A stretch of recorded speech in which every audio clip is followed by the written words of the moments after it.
भागवत में भक्ति के 9 प्रकार बताए। श्रवणम कीर्तनम विष्णोः स्मरणम पाद सेवनम अर्चनम वंदनम दास्यम सख्य आत्म निवेदन।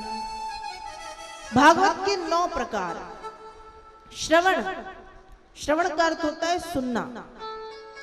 सुनना भी कई प्रकार से होता है। सबसे अच्छा सुनना है कानों से सुनो, हृदय में रखो, जीवन में उतारो। फिर एक सुनना है कानों से सुनो, हृदय में रख लो, समय आने पे जीवन में उतारो।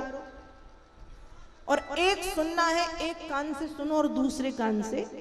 तो पहली भक्ति श्रवण। श्रवण मतलब सुनना। सुनना कैसे? कानों से सुन के जीवन में उतारना, ना कि एक कान से सुन के दूसरे कान से निकालना। दूसरी भक्ति है कीर्तनम, कीर्तन करना। कीर्तन करना किसकी तरह? ध्रुव की तरह, प्रहलाद की तरह, मीरा की तरह, नारद जी की तरह। कीर्तनम। दूसरी भक्ति कीर्तनम, कीर्तन करो। तीसरी भक्ति स्मरणम। स्मरण का अर्थ 24 घंटे भगवान को याद करो।